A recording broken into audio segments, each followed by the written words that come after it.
वैदिक ट्यून्स।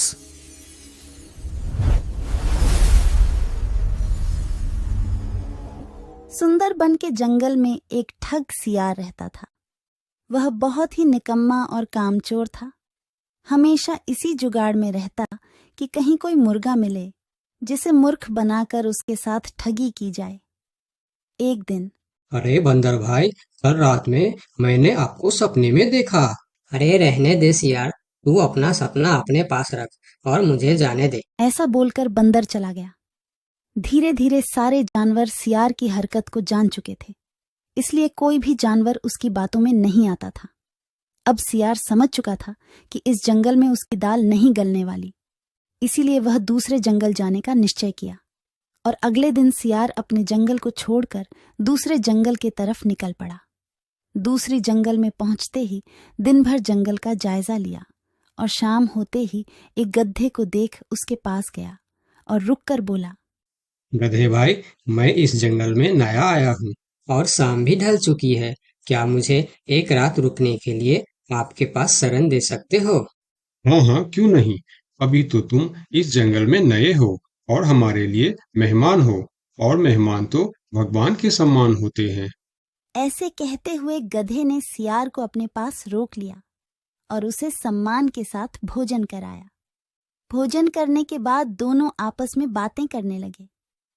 सियार ने गधे से बोला, अरे गधा भाई, इस जंगल में पीपल के पेड़ के पास एक तालाब है, जानते हो उसके बारे में? हाँ हाँ, पीपल के पास एक तालाब है। वह तालाब कीचड़ से भरा पड़ा हुआ है। उसका पानी भी बहुत गंदा हो चुका है। यहाँ का कोई भी जानवर उसका पानी नहीं पीता है। सियार ने अपनी आवाज को धीमा करते हुए बोला, क्या तुम जानते हो, वह सोने चांदी का तालाब है। उसके अंदर ढेर सारा सोना और चांदी छुपा है और उस तालाब का मालिक मैं ही हूँ। सियार का बात सुन गधे ने चौंक के बोला, ये तुम क्या बोल रहे हो सियार भाई? तालाब भी कहीं सोने और चांदी का होता है? मैं भी ऐसे ही सोच रहा था। मुझे भी इस तालाब के बारे में कोई जानकारी नहीं था, लेकिन कुछ ही दिन पहले मेरे पिताजी मरने से पहले सारे संपत्ति मेरे नाम की, उसमें यह तालाब भी है। और आज मैं अपनी संपत्ति देखने के लिए ही यहाँ पर आया हूँ। यकीन नहीं होता तो यह थैली में देख लो, जो मैंने अभी इस तालाब से निकाला है। सोने के गहने निकालकर गधे को दिखाया, जो उसे ठगने के लिए उसने अपने साथ लेकर आया था। गहने को देखकर गधे को सियार के बात पर विश्वास हो गया और बोला, अरे हाँ, ये तो सचमुच सोने चांदी का है। तब तो तुम बड़े ही भाग्यशाली हो, इसलिए तुम्हारे पास ये सोना चांदी का तालाब है।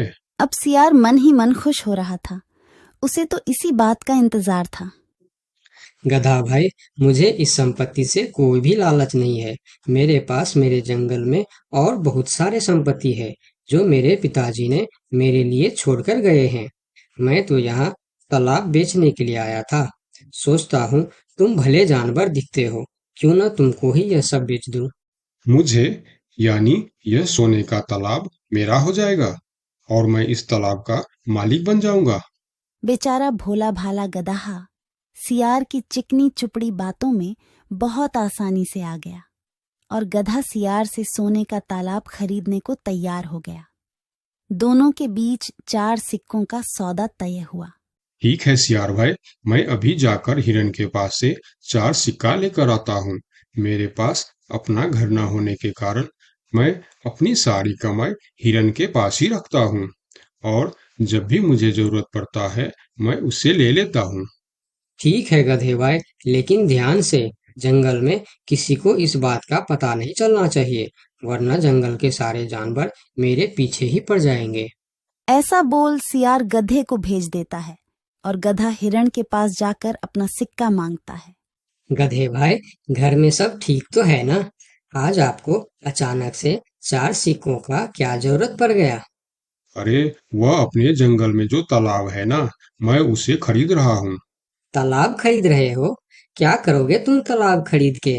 तालाब का तो पता नहीं, लेकिन उसमें जितना सोना चांदी है वह सब मेरा हो जाएगा। तालाब में सोना? ये तुम क्या बोल रहे हो भाई? मुझे तो कुछ भी समझ में नहीं आ रहा है। मुझे डर है कि तुम कहीं कोई परेशानी में ना आ जाओ। देखो, तुम मुझसे कुछ भी मत छुपाओ। क्या बात है? साफ साफ बताओ मुझे। हमारे जंगल में एक बहुत ही अमीर सियार आया है। ढेर सारी संपत्ति है उसके पास। और तो और, हमारे जंगल में जो तालाब है ना, जिसे हम लोग गंदा नाली समझकर उसका पानी भी नहीं पीते हैं, उस तालाब में ढेर सारा सोना और चांदी है। उसने तो मुझे उस तालाब से सोने का गहना भी निकाल कर दिखाया है। उसी तालाब को मैं खरीद रहा हूँ। हम दोनों के बीच 4 सिक्कों का सौदा हुआ है। मुझे तो वह सियार मूर्ख ही मालूम पड़ता है, जो इतने सस्ते में सोने का तालाब बेच रहा है। मूर्ख वो नहीं, मूर्ख तुम हो। भला तालाब भी कोई सोने चांदी का होता है? अरे गधा भाई, तालाब से पानी निकलता है, सोना नहीं। मैं भी ऐसे ही सोच रहा था, परंतु उसने मुझे सोने निकाल कर भी दिखाया। गधे भाई, मुझे वह कोई ठग मालूम पड़ रहा है, जो तुम्हारे आंखों में धूल झोंक कर तुम्हें झांसा दे रहा है। मैं एक तरकीब बताता हूँ, जिसे दूध का दूध और पानी का पानी हो जाएगा। कौन सा तरकीब हिरन भाई? तुम ऐसा करो, उस सियार से बोलो कि मेरा हिरन भाई ने कहा है कि लिखा पढ़ी होगा तभी मैं उसे 4 सिक्का दूंगा, और अगर बिना लिखा पढ़ी से ही काम हो जाता है तो मैं सिर्फ एक ही सिक्का दूंगा। अगर वह तालाब सच में सोने की है तो वह लिखा पढ़ी जरूर करेगा, नहीं तो वह एक सिक्के में ही मान जाएगा। हिरण की बात सुनकर गधा हाँ में सिर हिलाया और सिक्का लेकर सियार के पास पहुंचता। सियार भी गधे के आने के इंतजार में उतावला हो रहा था।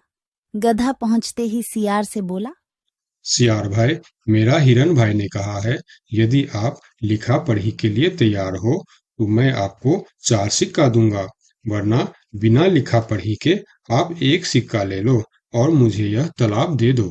सियार ठग किसी तरह से जल्दी करके सिक्का लेकर वहां से जाना चाहता था।